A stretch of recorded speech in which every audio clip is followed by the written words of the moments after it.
Hello, everybody, and welcome to episode 27 of the Hub World Podcast. I am your host, Matteo, and today I'm joined by. Gino. And Gules. So, today is a very special podcast because we are talking about DC. Yay! We're going to be starting off with our reviews of The Suicide Squad. It came out on this past Thursday, the day we're recording this. We saw it a few days ago, and we're going to be giving our impressions and reviews of that. And they're going to be talking about other general DCEU talk. So where would we rank the Suicide Squad in that? Our favorite DCEU movies, least favorite, movies we want made, characters we want to see, stuff like that. So it's going to be a really fun discussion. So let's kick things off with the Suicide Squad review. Before we begin, we should also let our listeners know that this is a full spoilers podcast.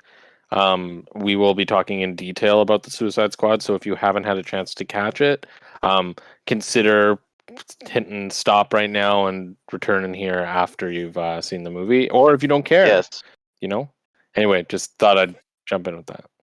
So every time I go see a DCEU movie, I get very, very nervous because of the way everything went down with the first handful of movies. Some of them were critically acclaimed, like Wonder Woman.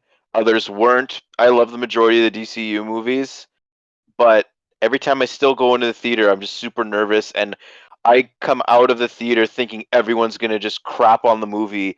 And recent movies, honestly, the last few, I've been pleasantly surprised that not everyone's hated them, and the Suicide Squad was no exception. I think all of us came out liking the movie. It was definitely better than the first one, right? So, but like, there's so many awesome things about the Suicide Squad. James Gunn nailed the movie in all aspects. The way it was shot, the way the characters acted, it made you care about characters that are like unknowns, basically, from DC's stable. And then also, I think the most important thing for me, at least with the Suicide Squad, is that it understood what the Suicide Squad was about. And every one of those characters basically was expendable. And James Gunn is a huge fan of the Suicide Squad. Like he cared about the comic books, and even like John Ostrander, the writer of the creator of the modern Suicide Squad in the 1980s, even had a cameo in the movie, which was really cool. But where would you guys like to start with the review? I think I wanted to talk a little bit about the cast. So, what I really liked about James Gunn's approach to the Suicide Squad was he very much dove into the suicide aspect of the squad. And he marketed very early on that, like, a lot of people are going to die, more than half the cast is going to die. And again, spoilers for those of you who haven't seen it, but the intro of the movie really establishes that, like death is a very central theme, and that death can happen at any time, and that these characters are really at the end of the day expendable. And I think he picked a very solid cast of characters in order to explore that. So like I feel like because obviously the Suicide Squad was made up of a ton of like F tier DC characters people haven't heard of, like characters that aren't utilized a lot. So it was very clear from the beginning, like none of these characters really matters. So any of these characters can die. But what he also did was at the beginning of the movie, he made a statement by killing off, to Mateo's disappointment, killing off Captain Boomerang in the intro to establish like. But I think like that was an important moment because I think the purpose of that was to establish that it's not just these new obscure characters that could be on the chopping block. Like we are potentially also going to kill off the returning characters. Like nobody's safe, except for of course Harley Quinn, who we all know has the star power of like being unable to die. But I'll get back to that.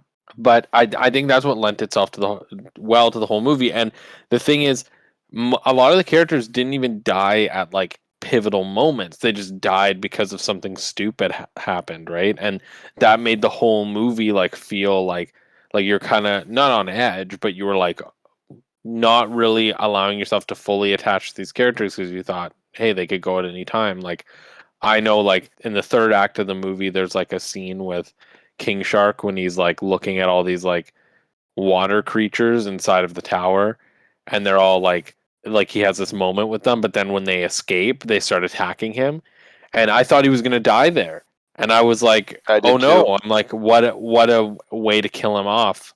Because that's the thing, is they make you feel from the beginning of the movie that like it doesn't need to be a significant moment. It doesn't need to be this character sacrificing themselves or this is a pivotal moment. Like something just like random could happen and the character dies. Yep. So I liked that though. I really liked that aspect of it. And the other thing I liked was that Harley Quinn, while we said is we knew she was safe, like they're not going to kill off Harley Quinn, they removed her from the squad for a majority of the movie. Like most of her scenes weren't with the squad so that you could still feel in all those moments with the squad that anybody could die at any time because Harley wasn't actually there. Harley was on her own and she was doing her own things and you knew she was safe in her scenes and that's okay, but she still had some killer action scenes, some really cool sequences.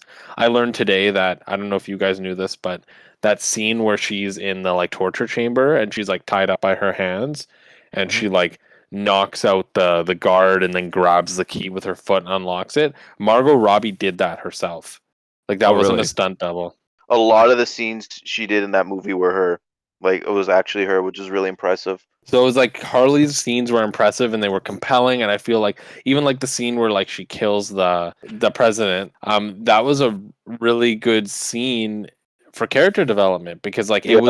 it made sense and like I liked her little monologue there where she's talking kind of like about Joker and how his relationship affected her and like obviously you see her layers of like insanity, but at the same time like you can sympathize with how she's feeling and why she made those decisions. And like she was really well done. I didn't feel she was overused.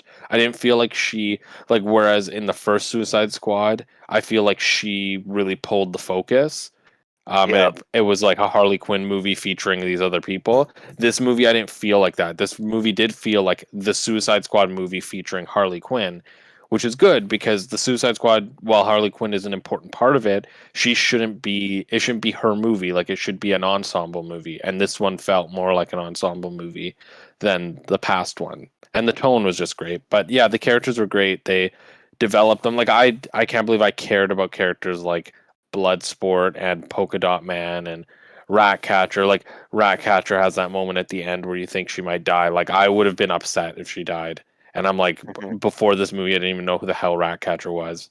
So like they did a good job of selling you these characters, the same way James Gunn did it to the Guardians of the Galaxy, picking a strong cast, developing those characters, like making them like lovable and sympathetic despite being these criminals. Like I think that he did a really good job setting it up. And yeah, I thought the characters were he picked a strong cast. And like speaking to your point before where like really anyone like could die in this movie. It was very much kind of like watching Game of Thrones in those early seasons, like when having not read the books, you're kind of just sitting there wondering, okay, like what's going to happen next? And like you're kind of almost afraid to invest in the characters watching it through the first time, right? I feel like if you watch it through a second time, you can really appreciate the quirkiness of the characters that didn't really make it through the entire way. For instance, like the TDK, right? Mhm. Our arm fall off lad in the comics. And like the little things like that. We knew that like a lot of those characters, as you guys were saying before, ultimately weren't going to make it through. But you root for certain characters that like you hope that they last just a little bit longer just so something funny or something quirky could happen. And like the TDK, I don't know. There's something special about that specific character. I was rooting for him, and then I felt myself rooting for a lot of the characters that I knew were gonna die because I wanted to see what they could add to the story. And like Yeah. going back to what you were saying before with for instance Polka Dot Man there, right? Like just like the little quirkiness of he sees his mother everywhere. That That was was really funny. funny. And I The don't feel like Mateo. No, they didn't overuse it. I Wherever think they they used overused it, it. it wasn't I thought it overused. was yeah, I thought it was tasteful. I thought it was Yeah. used at very like specific moments. Yeah, like they didn't like it wasn't totally in your face and like the odd like when it made sense to view things from Polka Dot Man's point of view, that's when you could see kind of like what he sees and like you see like the little bit of craziness that he has, right? And I'm yeah. sure the actress that played Polka Dot Man's mom probably had some of the most fun on set. And this was a little nod to what Sarah said after the movie. I just wanted to shout that out there. And Yeah. mention that here. I also wanted to say, like, the other thing that I feel really benefited a lot of these characters being like unknown characters was that in the marketing, at least this is coming from me. I don't know, Matteo, I know you're a little bit more into like the behind the scenes of DC, so maybe you had more of an understanding, but I had no idea who the core characters were of this film. Like going Mhm. into this movie, I had some idea. Like, for example, I knew Pete Davidson's character was probably going to get off like really early. Like there was enough of a core, not only with the characters, but there was enough star power used in the characters that you could believe that a lot of those smaller characters could have made it through. Like for example, like TDK, Nathan Fillion could have made it through because it's Nathan Fillion. He's a pretty well known actor. Wait, that was Nathan Same Fillion? It is, Holy yep. cow. Javelin was what's his name? Flula Borg. Uh, Flula Borg, right? Like he's another one who's like he's well known enough that he could have had like made it a decent way through the movie. Boomerang, right? Like obviously is like a returning character. The guy who played Yondu. Michael Rooker. There was a lot of characters there that like could have made it through. Like if you had told me, if you'd asked me who I thought would make it to the end of the movie, of course I would have probably said King Shark is going to make it because he's King Shark, and Harley Quinn, probably Rick Flag, probably Bloodsport because it's Idris Elba and we knew he was the main character. But like I would not have been able to distinguish Ratcatcher and Polka Dot Man from the marketing as any more important than somebody like TDK or Blackguard or Mongol. Maybe Mongol. Mongol didn't seem that important, but like Well, Mongal. Mongal. Mongal. The really only surprising death in the movie to me, like I'm legitimate, like I was legitimately in the moment like upset that Captain Boomerang died, but like he at least had like two or three really funny moments before he died, and then also like in the intro to the movie, like even after he got ground up by a helicopter, or whatever, you still see him that he caught that boomerang, the last boomerang he threw, he caught it. I'm like, okay, that's a cool moment at least. But then Rick Flag though was the only legitimate surprise. Like they feel like there is something lost there when you don't have that in between character, someone that's between Amanda Waller and between the squad, like Rick Flag is. I feel like in future movies, not having a field leader like that, it's gonna it might be just complete chaos, and I don't know if I really would like that direction, to be honest with you. Rick Flag dying was good because I feel like with his character arc, especially in this movie, like there was too much tension between him and Waller and like Waller's way of doing things by this movie that I don't know. Like I don't know if I would have believably thought that he would be that middleman again next movie. Like I think they need a new middleman. I think they need somebody who's a little bit more loyal to Waller because Rick by the end of this movie was clearly like he was very consistently written, but he like by the end of the movie he was like done. He was like, Yeah, no, he this is he had checked out, so like there was no returning that faith. Well, actually, yeah. when I think about it now, it kind of I can see where that was rooted because the movie started with the massacre on the beach, right? And Amanda Waller basically put him and Harley and all those characters out there to die because she knew that all of the Quarter Maltese forces would go after them, and then the actual team that is going on their actual mission is going to be completely like they're going to be able to walk in home free and have no problems.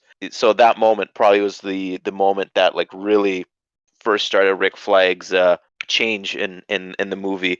But quickly though, I just wanted to talk about a few things I didn't really like. One minor thing and one major thing. The minor thing is Mongal is the daughter of an alien who should be able to beat the shit out of Superman, and she died in a helicopter crash. Whatever. She's not an important character, but I didn't like that. It rubbed me the wrong way. But then the other thing was Amanda Waller thinks everyone is expendable. She's got her own motivations, and she doesn't care about anyone else. Like I'm not upset that her staff turned on her. I'm upset that her staff turned on her and then we didn't see anything happen in them after because she killed innocent people in the first Suicide Squad movie just to push her agenda forward. And in this movie, she got hit over the head with a golf club, and then you still see that woman that hit her at the end of the movie, and all those people that just allowed that to happen are completely fine. I don't think Amanda Waller would have stood for that, especially not the Amanda Waller that we know in this movie, who has that history in her to just get the mission done by any cost. Like, she doesn't care about that. So that was the pretty major thing that really rubbed me the wrong way. But I mean, Viola Davis is still really, really good as Amanda Waller. Like, Amanda Yeah, Waller is Viola still Davis is one of fantastic. the best things about the DCEU. Like, I think she plays her role. Like, if anybody's perfect, it's her. Hmm. Her and Henry Cavill are like the most perfect. And this is, I think, a really nice parallel because while she's on one side of the, like, she's on like the side of the United States and everything, really, there's no real difference between her and Peacemaker, if you think about There it. isn't. Yeah. Yeah, and that's why I think Peacemaker going forward is going to be the in between. She's a better fit because she can manipulate him to do stuff going forward. She couldn't manipulate Rick Flag. Yeah, I could see So that. I mean, I agree with you, Matteo, because like when as soon as they hit her over the head, I was like, oh, she's gonna get them good, and like you can do some narrative backflips to understand why maybe she didn't kill them, but like I guess the way I looked at it is like the end of the movie, like what them taking out Starro was so like publicized that likely it was like above, like Waller couldn't really do anything to her team because maybe like her superiors viewed what they did as the right thing to do because they were getting a lot of good press. And so maybe they made the call like they like kept Waller on a leash there, and that's why she did like what she could do within the rules to punish them. But like I agree, like Waller's not the kind of person to forgive, right? So Well, and look at she threatened Bloodsport with at the beginning of the movie, right? yeah, that's kind of cold. She was willing to completely destroy his daughter's life just to make him join her team. So that's the type of woman she is. Like, she would not let that type of thing go.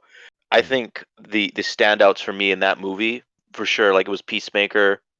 I Peacemaker, like, watching the trailers and stuff, I'm like, he's gonna be the most annoying character in the movie. I'm not gonna like him. I was surprised by how much, like, I really like Peacemaker, and it was I was completely really John impressed. Cena. I Like, was really impressed by John Cena also. It was yeah, quite good. yeah. And then, like, there's not much to his character, to be honest with you. Like, the moment with Rick Flag, the fight scene was actually really well done. I loved a few camera shots of, like, at the very beginning of the movie.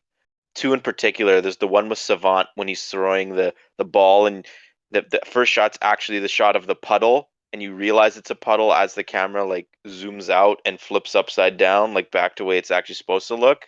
And then the other shot I really liked was the helmet, like the fight Oh scene. yeah, the helmet fight scene. That was really cool. Yeah, where the entire like the first bit of the fight scene was filmed through the reflection of the Peacemaker helmet. But the biggest standout character for me though was Bloodsport by far. Like, Idris Elba carried that movie, I think. People liked Ratcatcher 2. I like Ratcatcher 2, but like I still would put Bloodsport and Peacemaker above her. Bloodsport though, like, I just love everything about him. Like, his character design's really cool. I like how he can like later on in the fight he would take pieces of his armor off to like turn into weapons, and then when the weapons run out he also loses that armor. He can't put it back on, so like he makes himself more vulnerable while he's trying to survive in that towards the end of the movie. The comedy in the movie was on point. I found the jokes landed for the most part. The jokes in the trailer that didn't land for me still didn't land in the movie, but the whole thing with Weasel drowning, like, did anyone know Weasel couldn't swim? Like, that was hilarious.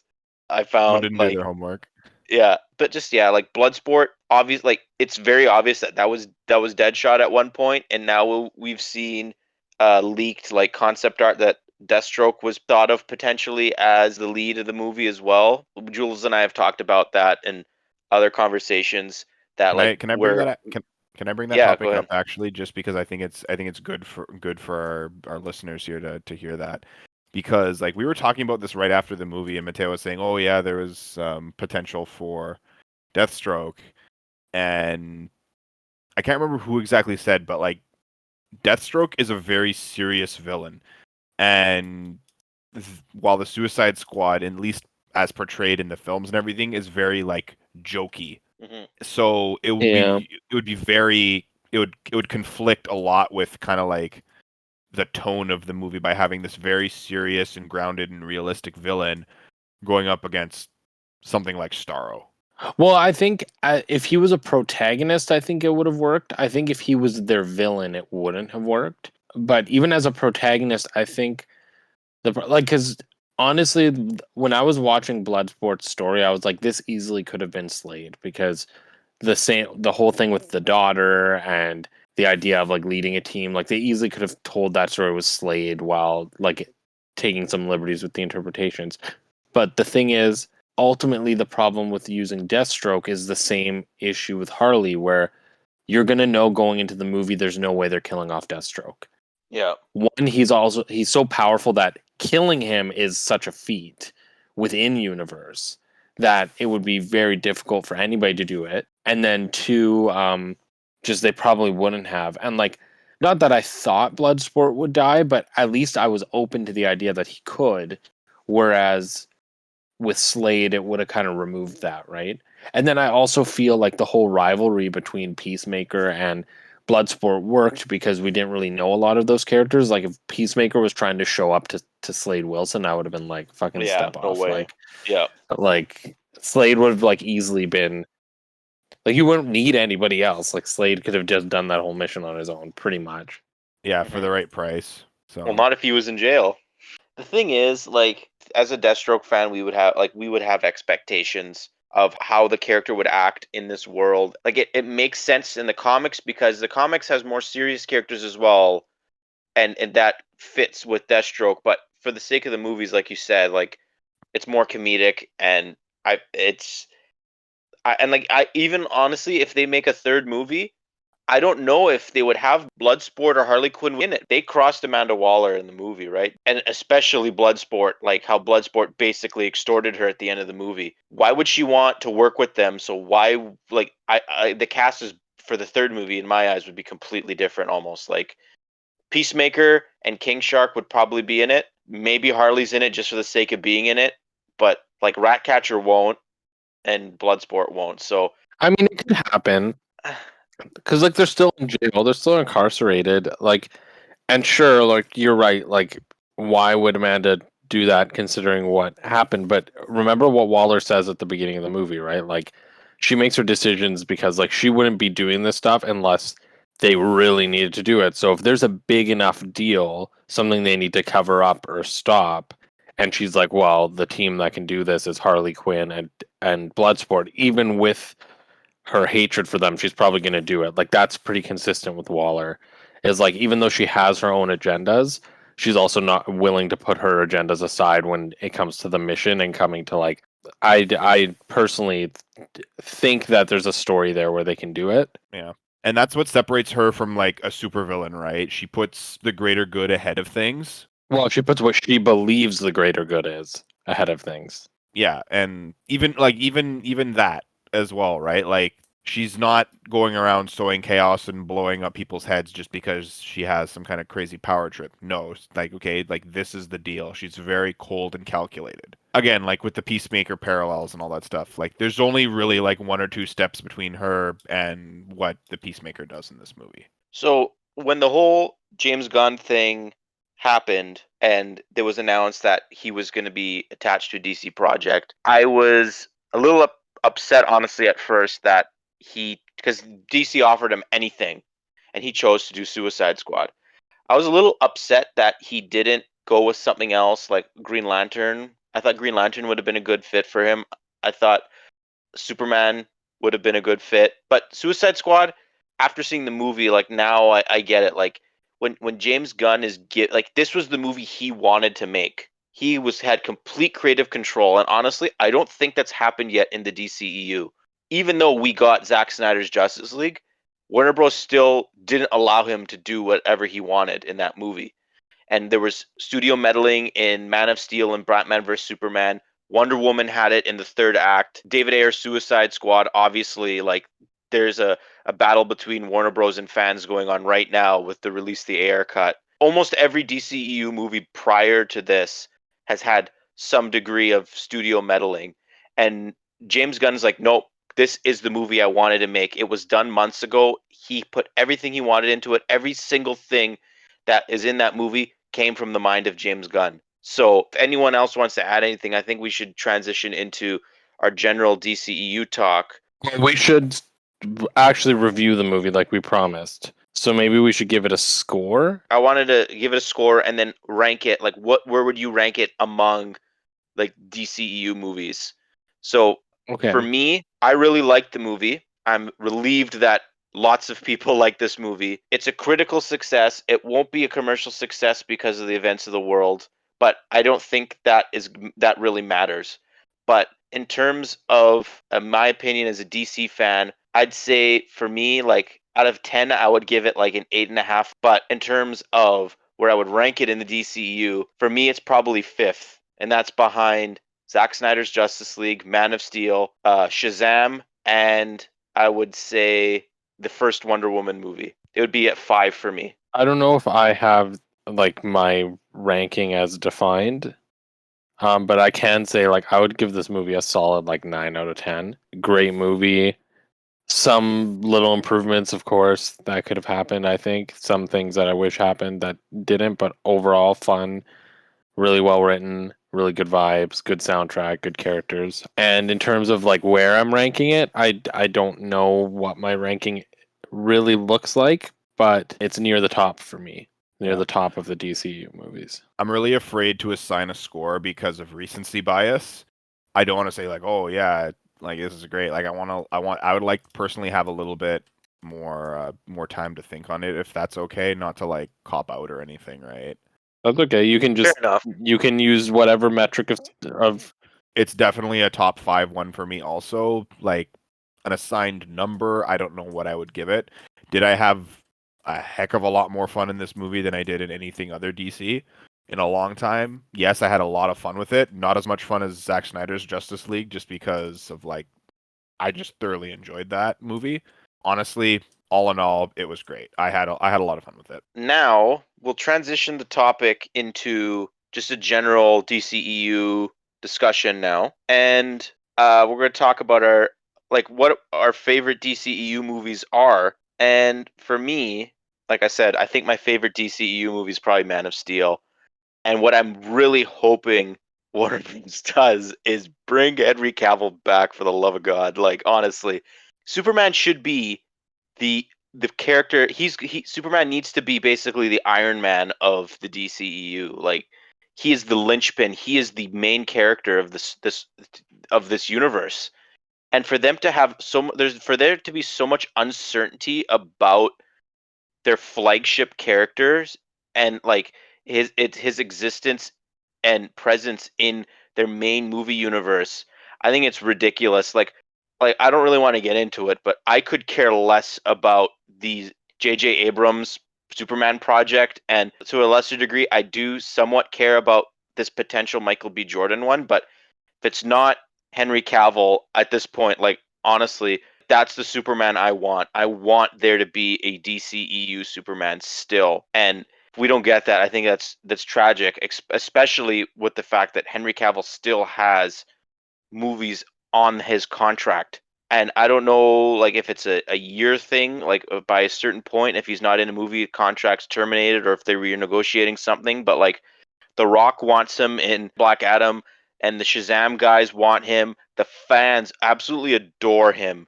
He's the perfect casting for Superman, and he's now gonna get tangled. He's already tangled up in other franchises like The Witcher, and there's this potential Mass Effect project that he's teasing.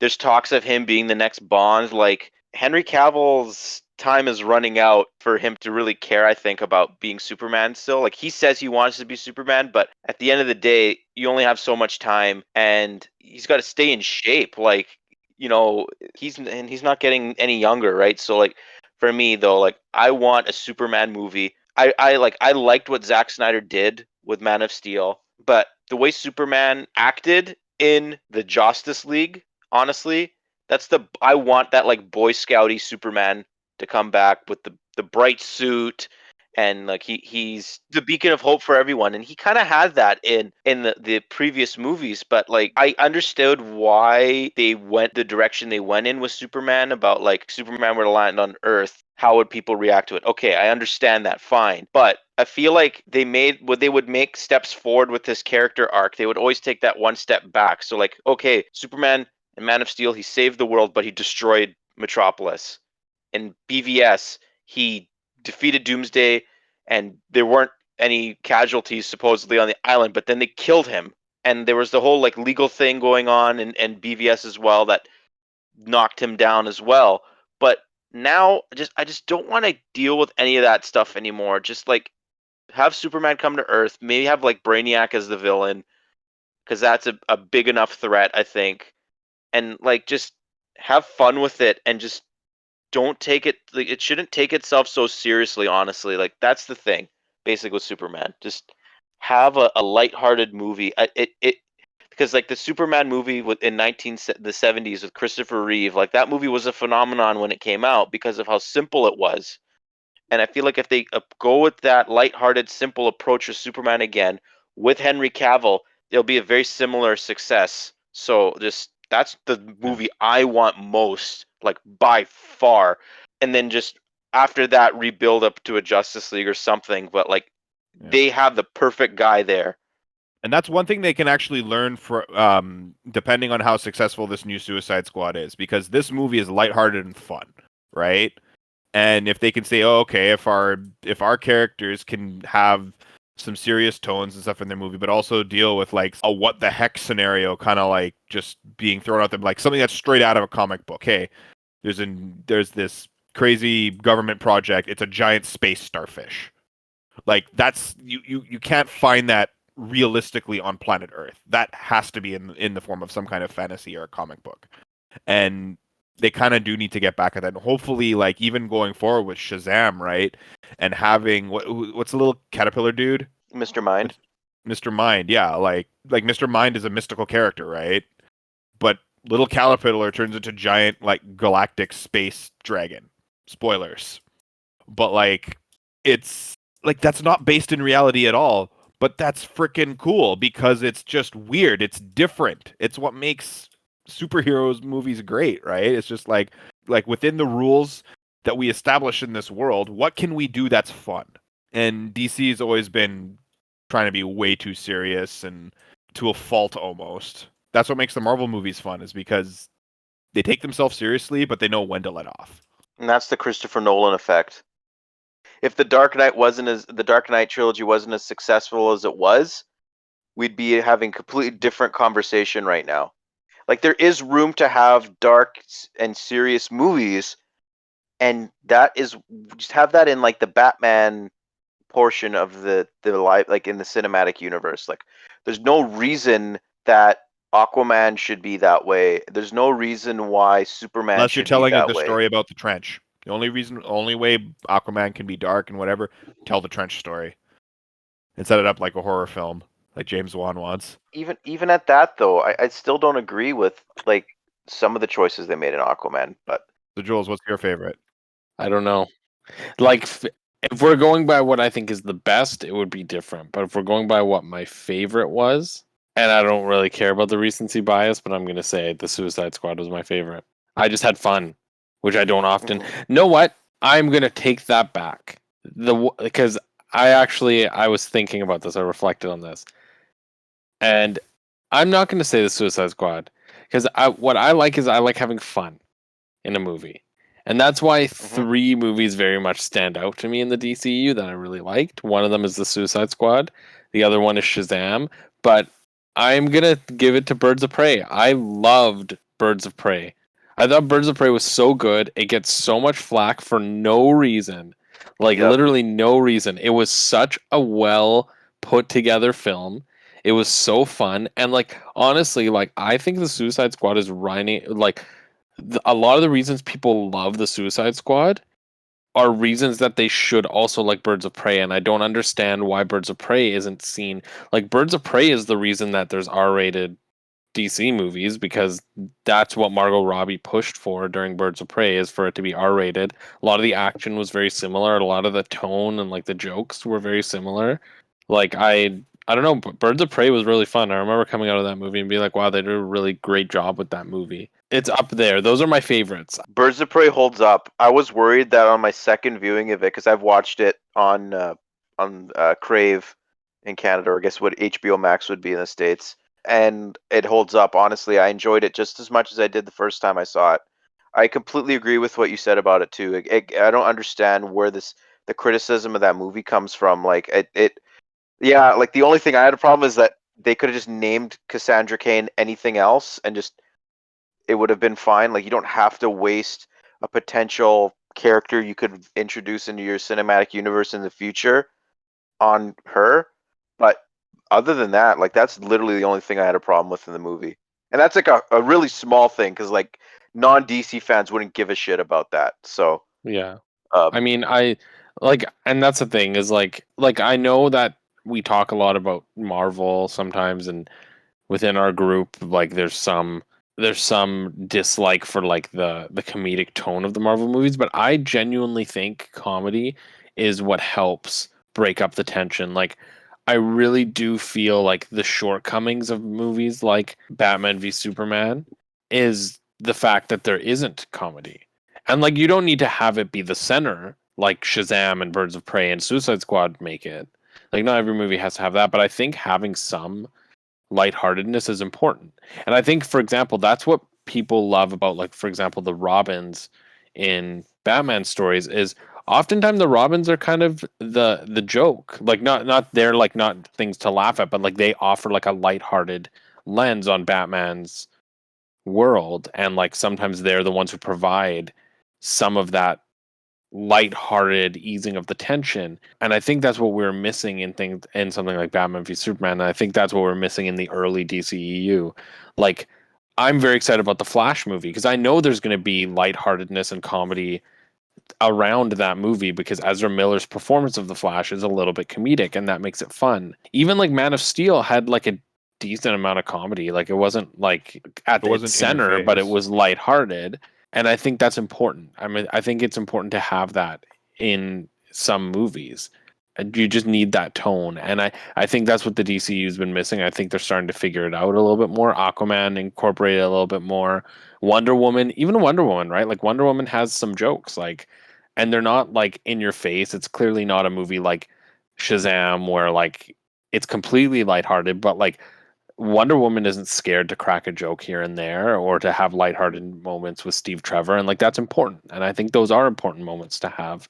And while I appreciate movies like The Dark Knight, I do think that sometimes the shortcomings of those movies is that it's so bleak.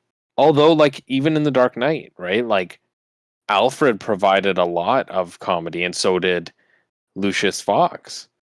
Like there were like one of the jokes we always bring up in Batman Begins is when like the house is collapsing and like the log falls on like the burning log falls onto to Bruce and then Alfred like goes to pick him up and he's like, "What's the point of all those push-ups if you can't even lift a damn log?" And like it's again like it's not like the in your face like constant comedy that's sometimes yeah, intrusive, but it's a little bit of lightheartedness. Like it's the willingness to there's room for this. And I think that's what's important. And I think DC is starting to recognize that. And a movie like Birds of Prey, I just liked because I think Harley Quinn as a character fits that mode. Like I think Suicide Squad, the original one, while we haven't seen David Ayer's cut, I still think David Ayer's cut of the movie may have still been too bleak for what the original Suicide Squad should have been approaching. Because when you have characters like Harley Quinn in your core cast, probably telling like a super bleak, serious story isn't the best. Like you probably do need to break that up with comedy. so now let's push our conversation into like and I already answered this, but what project would you most like to see from DC? Oh, hands down, Green Lantern. I want Space Cops. Honestly, I think it would be really fun to introduce the Green Lanterns strictly for the purpose of using them as a way to kind of like kickstart a rebirth of sorts in the movie universe. If they want to keep going down these things, okay, they have certain characters that are dead or like crazy things like that. Because like that's what they did with the Blackest Night story in the comic books, and that's honestly like that. I keep coming back to Blackest Night because that was my first real taste of comics in my life. Really, that was the first book that I went to my local store. I got the. I heard a lot of good things about this one specific story, and I was always intrigued by Green Lantern because I'm like, I don't want to be a Batman fan like Matteo or Riley. I wanted to pick something up that was a little bit more different, right? And with Blackest Night, what you can do is like, okay, you have a Green Lantern film, you go with that. You have these characters, you introduce the Guardians of Oa, the different lights, you have your Yellow Lanterns and Sinestro, and you do that kind of thing, right? Hal has had the ring for a while and kind of learning the ropes. Sinestro has just turned and formed the Yellow Lantern, and that they're the primary antagonists for the first movie. And they go throughout the galaxies and everything. It's all very self-contained. But at the end of the movie, they could have a little thing where they see the Black Ring of Necron. Then you can go into the Blackest Night, and that would be like a pseudo Justice League movie because Blackest Night kind of brought in all of the other DC heroes and everything. It was the big crossover event of its time. And like at the very beginning of the Blackest Night, when it all started, I think Barry Allen was still dead, and it was Wally West as the Flash, if I'm not mistaken. And I think Wally was Flash, yeah. And then what had happened was, at the end of it, you had, after the Blackest Night was the Brightest Day. And then, which is basically a story in which, okay, after the Blackest Night is finished and everything, life is now coming back to the DC universe. And characters that were long thought dead are now coming back to life. I'm pretty sure like Green Arrow was dead and he came back. I know Flash was for sure, because Hal was dead for a long time. And then after Hal came back, then they started the Blackest Night story. And then they brought back Flash, Batman. Something happened with Batman in the story also, where like Batman was supposedly dead, and then they had a lot of like zombie heroes coming around. But then again, then it starts playing around with like the DC darkness again, right? Like where like things are like evil, whatever. But then like you have the polar opposite of that being the Brightest Day, where like everyone's coming back to life, and then you get like stories from like the Dead Man, where and like Kyle Rayner as the White Lantern. Honestly though, like if it's gonna be because they're gonna be doing movies like that coming out in theaters and movies that are gonna be on HBO Max that are gonna be connected, and then also from what we are led to believe, there are gonna be like series on HBO Max as well, like Peacemaker and whatever potential like there's talk of maybe the Justice League Dark Universe films that J.J. Abrams is producing will also be part of the DCEU. You're going to see now in the next 5 years or so just like a huge wave of new characters and intellectual property being added into the DCEU. So something like Blackest Night, if they do that like 10 years from now, it can be a shot in the arm potentially for the franchise. Like a soft reboot. Yeah, that'd be really cool, honestly. Yeah. But yeah, I want Green Lantern to come back. It's time. Like it feels like it's time now.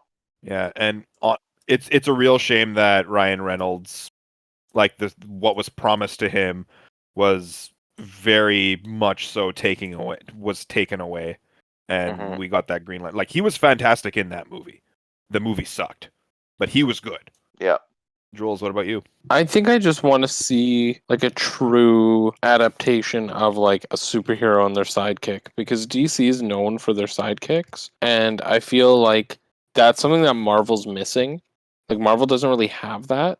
Like that's a big thing in Marvel is there's not really sidekicks because Stan Lee didn't believe in sidekicks, and DC has that, and like especially now like a lot of the characters that people really like our generation has really latched onto are the sidekicks, right? Like Titans and Young Justice and Teen Titans and all those stories are like super big.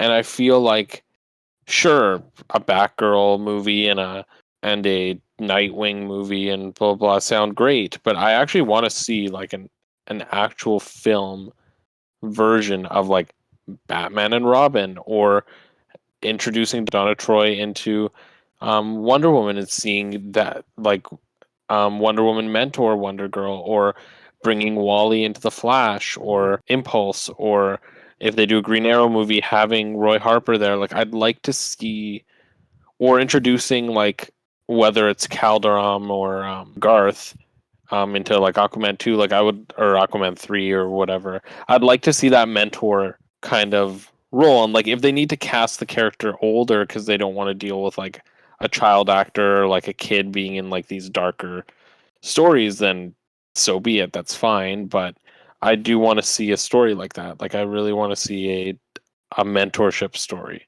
Like, I would love to see Batman do it. I just think I approach these comic book stories very differently than you guys. Like, I don't want to see adaptations. Like, I really don't care for them to just do what they've done in the comics. Like, I can go read the comics for that. I just want to see new stories told. And I guess, like, the idea of, like, a mentorship story is very appealing to me, considering my career path, right? Like, I'm a teacher. I like seeing those teaching moments. Like, one of my favorite things in the Marvel universe is the relationship between Tony and Peter Parker, because that mentorship is really interesting to see that dynamic. And I would love to see that, right? Like, I'd love them to introduce, like Spider-Man is one of the most loved characters in the MCU, not just because he's Spider-Man, but because Tom Holland did a great job bringing him in as like this kid who's like learning from all the Avengers, and now that's kind of what his stories have been, right? Like, each movie he's learning from a new character, and I'd love to see that happen in the movies. Like, I'd love for them to bring in Dick Grayson and like let us see a movie where like he's actually, like, personally, I actually wouldn't want a character like Dick Grayson. I'd want somebody who's a little bit more harder on the edges, like Roy, or like a story with Green Arrow and Roy, or like Damian Wayne or something, like, just so that there's a little bit more of a conflict. But either way, like, I'd like to see that kind of story. I want to see a mentorship. I want to see like the hero challenged in a way where like they have to teach somebody else to do what they do, and like teach them to be a hero, and like bring out that in them. And so I really just want to see a story like that. I don't like that they're jumping straight to Batgirl and jumping straight to Nightwing, and like, I really wish that they would spend the time to develop the characters before just throwing them into their later stories. It would be really cool if they did a movie set in the time where Batman went missing and Dick had to become Batman, and one of his Sure, but what was it? What was that story, Matteo, where Dick became Batman? Was it Black Tim Mirror? Drake? Yeah, was it Yeah. Tim Drake was Robin, or It was was it Tim Damian? Drake with Robin. It was Tim Drake, I think. Well, in Batman, and no, in just before the New 52 started, it was Dick as Batman with Damian as Robin. Oh, See, I I thought there think was only two. that's a cool.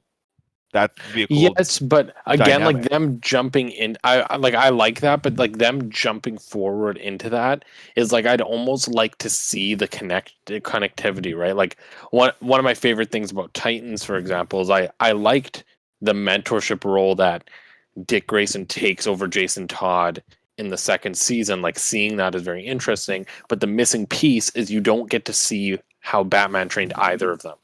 And so Yeah. it's like, as much as I'd like to see, sure, that story, I'm like, I don't want to see that story on the live screen until we've seen a Batman with his Robin story, because we still haven't seen that. Like, the only versions of that, of Batman and Robin, that we've seen is the shitty fucking like old, what was it, the 90s. 70s or the 80s, 90s, whatever it is, Yeah, Batman the and Joel Robin. Adam Schumacher. West. Yeah, those Just are awful. trash, like not even a real like Batman and Robin story. And then the closest thing we've gotten to is The Dark Knight Rises, where you have like a stand-in replacement for Robin, where you have Joseph Gordon-Levitt's character like be that stand-in as like the kind of like learning from Batman, but it's not the same. It's Yeah. just a very, very like modern, grounded version of it. But I want to see like no, this is maybe not a kid, but this is a teenager learning to fight crime. So many of the fan favorite characters that DC has are these graduated sidekick characters, and like eventually you're gonna have to do something like, even like Batman Beyond would work on in a movie, and you can have that. You can have Bruce as an old man training a young Terry McGinnis to fight and be Batman. Like that would Yeah, work that would so be cool. well, and the fact that it's set in the future, it can be aesthetically different than anything you've seen so far in a superhero movie, honestly. Like Yeah. it would be fantastic.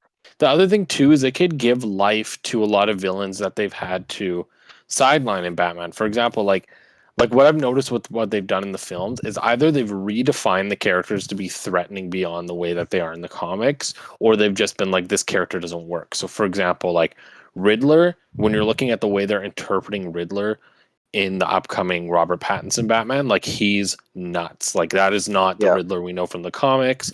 that's like a crazy fucking like very realistic gritty version of the Riddler, which is fine.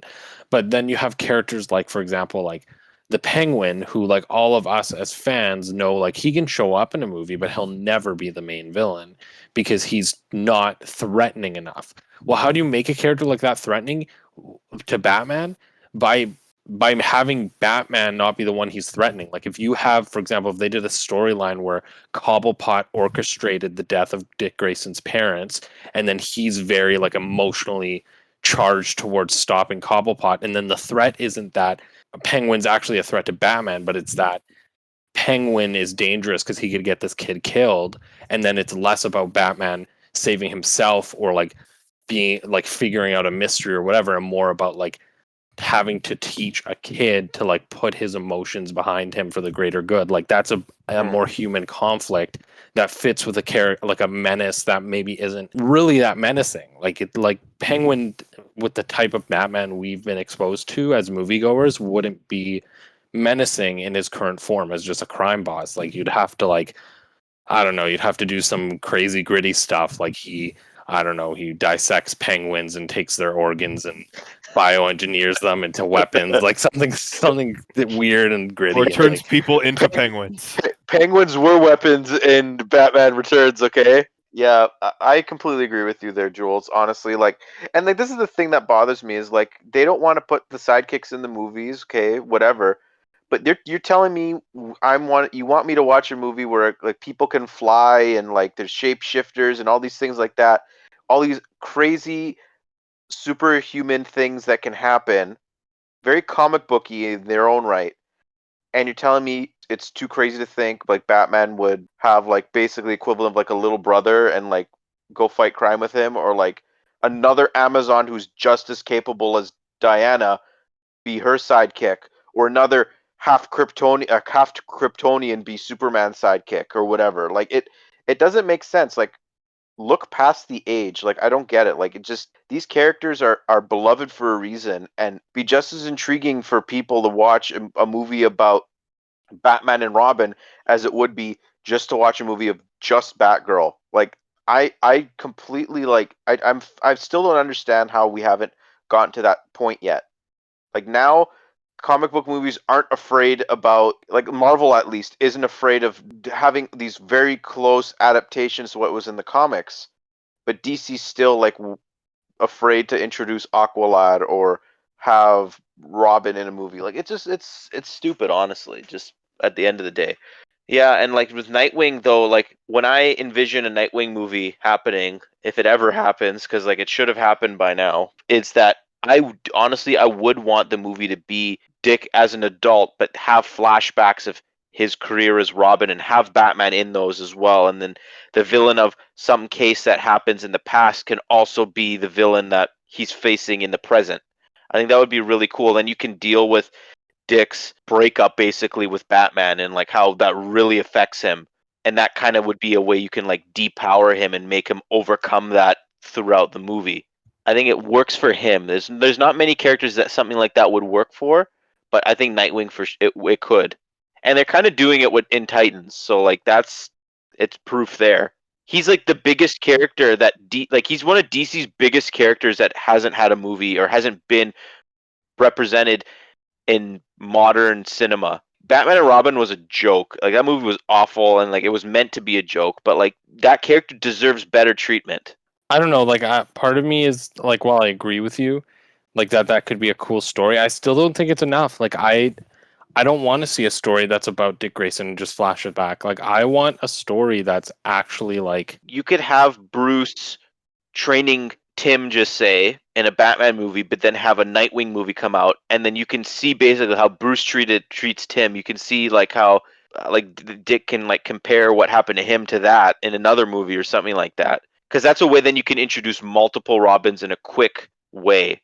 I feel like we could just do like an entire episode based on like just DC movie speculation or what we would do if we had the reins, right? There are so many things I want the DC universe to include, like character wise at the very least. Like there's so many. Like Deathstroke needs to come back, Superman needs to come back. What they're gonna do with Batman's gonna be ridiculous. Just like Michael Keaton, you can have an old Batman, and then you're gonna have Robert Pattinson's going to be his own thing, which is I think really unfortunate. But then you need to have characters I think would be cool. Like if Swamp Thing is in the Justice League Dark segment, like bring the sidekick characters in. I want for Batman at least. I'm sick of Joker and like and Catwoman being in everything. Like I want like Clayface to be in a movie. I want Firefly to be in a movie. That'd be so cool if they were in it. Poison Ivy can come back. Do the Gotham City Sirens. Give Green Arrow and Black Canary their own project. Like there's so many awesome characters that DC has that deserve more attention. For instance, like Marvel's making a movie about Shang-Chi and DC still hasn't brought Nightwing into movies yet. I think it's like it just says it all right there. Like there's so many Marvel's like if you want to pick up market share in the superhero movie biz right now, if you're DC, you got to be licking your chops because I feel like with the MCU right now where they're at, if they have a few weak box office outings in a row with their really low tier characters, and DC puts out a few really big movies with their big characters, they'll gain more respect amongst fans. Honestly, I think right now they're starting to slowly make up for the catastrophic years that they had in the early DCEU. Black Adam's going to go a long way in that on as well. But like I think right now we're at the very, very, very beginning of what's going to be like basically a renaissance for DC because there's so many they have like 5 movies I think coming out next year, something crazy like that, and then they're going to have HBO Max shows. They're going to have that are going to be in continuity as well. Like they even said like there might be a Justice League movie down the road again. Like that's crazy to think about. So, but anyways, it's been this conversation's been all over the place, but I feel like that's par for the course when you talk about DC because the DCEU is kind of all over the place. Yeah, Matteo, you need those. Bringing this back into Suicide Squad again, you need those like chapter defining like things where it says like now or this is the plan or something like that with like written in smoke and shit. Forgot to mention those when we were talking about the Suicide Squad. I really liked that how creative James Gunn was with the chapter titles of the parts of the movie. Would anyone else like to add anything, or should we wrap it up here? I think that's wrap it up. I'm good. Yeah. So, anyways, that was a fun discussion, guys. So, everyone, thank you for listening to episode 27 of the Hub World Podcast. Remember, we are available on Spotify and YouTube. Wherever you're listening to this, listen to us on the other place as well. Give us a follow on Spotify, like and subscribe, comment on YouTube. It goes a long way. We're pushing 260 subscribers. We're very close. We have a few exciting things that we will be releasing in the coming weeks. Gino's continuing his Minecraft series, and that's really entertaining. So putting a lot of work into that. Yeah, a lot of really nice and funny moments in there too. So if you haven't checked it out yet, it really means a lot. It would go a long way. Like I said, like, comment, subscribe, share, all of that. If you're a Gino fan, though, don't. I think there might be a Nintendo Direct coming up soon. There's some rumors. It's an indie direct. No. I know there's an indie Direct, but there's going to be a Nintendo Direct. There's a rumor in September maybe that's going to happen, and the hopes of Gino fans will be dashed then. So, anyways, guys, thank you for listening. Look forward to episode 28 coming soon. So, thank you for listening again. See you next time. Bye. See ya.